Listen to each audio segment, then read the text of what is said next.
আওয়ামী লীগের চেয়েও বাজে দৃষ্টান্ত এই শেরপুর ৩ আসনে তারা উপস্থাপন করতে যাচ্ছে।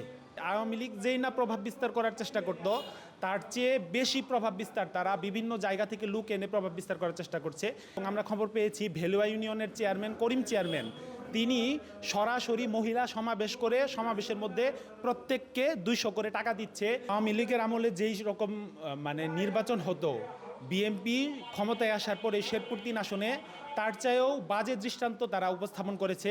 আওয়ামী লীগ যেই না প্রভাব বিস্তার করার চেষ্টা করত, তার চেয়ে বেশি প্রভাব বিস্তার তারা বিভিন্ন জায়গা থেকে লোক এনে প্রভাব বিস্তার করার চেষ্টা করছে। এবং তারা আওয়ামী লীগের চেয়েও বাজে দৃষ্টান্ত এই শেরপুর ৩ আসনে তারা উপস্থাপন করতে যাচ্ছে।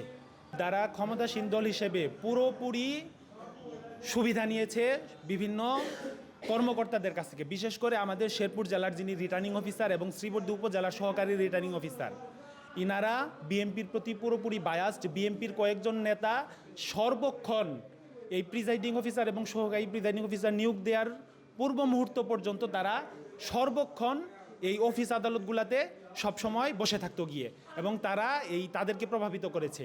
তাদেরকে ভয়ভীতি প্রদর্শন করে হোক বা টাকার বিনিময়ে হোক, তারা তাদেরকে প্রভাবিত করেছে। এবং এই দুইজন কর্মকর্তা পুরোপুরি বায়াসড বিএনপির প্রতি। তারা সকল দলীয় যারা দলের সঙ্গে সরাসরি নির্বাচনের দলীয় পদধারী এবং বিএনপির ধানের শীষের পক্ষে প্রচারণা চালাচ্ছে এরকম শিক্ষকদেরকে প্রিজাইডিং অফিসার এবং সহকারী প্রিজাইডিং অফিসার বানিয়েছে। আমি আপনাকে সুনির্দিষ্ট তথ্য দিতে পারবো নাম সহ। বিশেষ করে রেজাউল করিম, তিনি জাতীয়তাবাদী শিক্ষক ফোরামের সভাপতি। আবুল কালাম আজাদ মহিলা কলেজের শিক্ষক, তিনি একটা ইউনিয়ন সভাপতি। এরপর হলো আবুল কাশেম। তারপর আমি আপনাকে আরও তথ্য দিতে পারবো, এরা সরাসরি বিএনপি নির্বাচন করছে, বিএনপি পদধারী। এদেরকে দায়িত্ব দেওয়া হয়েছে প্রিজাইডিং অফিসার এবং সহকারী প্রিজাইডিং অফিসারের। তাহলে কীভাবে সুষ্ঠু নির্বাচন সম্ভব? দেখুন, আমরা একটা তথ্য পাওয়ার পরেই প্রশাসনকে ইনফর্ম করি। আমরা তো সরাসরি এখন তো নির্বাচন আমাদেরও কাজ থাকে।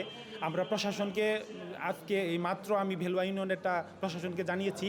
ওনারা বলতেছে আপনারা আমাদেরকে সুনির্দিষ্ট তথ্য দিন। আসলে এই মুহূর্তে কি সুনির্দিষ্ট তথ্য দেওয়া সম্ভব?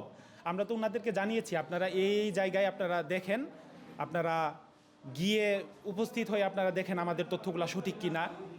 এই যে বিএনপি ক্ষমতায় আসার পর আমাদের এই শেরপুর ৩ আসনে যে উপনির্বাচন, এই উপনির্বাচনে বিএনপি কোনো আচরণবিধি বা কোনো আইনকেই তোয়াক্কা করছে না।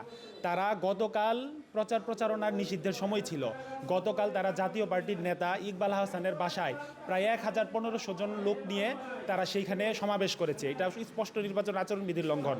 এবং আজকেও বিএনপির নেতাকর্মীরা পুরো ২ উপজেলাতেই নির্বাচনী প্রচারণা চালাচ্ছে। এবং আমরা খবর পেয়েছি ভেলুয়া ইউনিয়নের চেয়ারম্যান করিম চেয়ারম্যান তিনি সরাসরি মহিলা সমাবেশ করে সমাবেশের মধ্যে প্রত্যেককে ২০০ করে টাকা দিচ্ছে, বিস্কুট দিচ্ছে, বিভিন্ন খাবার বিতরণ করতেছে এবং ভয়ভীতি প্রদর্শন করতেছে যে তোমরা কেন্দ্রে যাবা, যদি ধানের শীষে ভোট দাও তবেই তোমরা কেন্দ্রে ঢুকতে পারবা। আর যদি তোমরা তাদেরকে আগেই জিজ্ঞাসাবাদ করবে যে কোথায় ভোট দিবা। যদি তারা অন্য কোনো জায়গায় ভোট দিতে চায় তাদেরকে কেন্দ্রে ঢুকতে দেওয়া হবে না।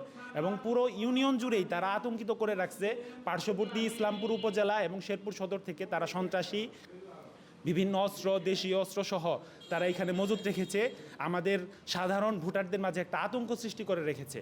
তাহলে এটা তো আমি স্পষ্ট বলা যায় যে এটা আওয়ামী নির্বাচনের চেয়েও একটা বাজে নির্বাচন তারা জনগণকে দেওয়ার জন্য চেষ্টা চালাচ্ছে। দেশে দেশে সবার সাথে দ্য নিউজ।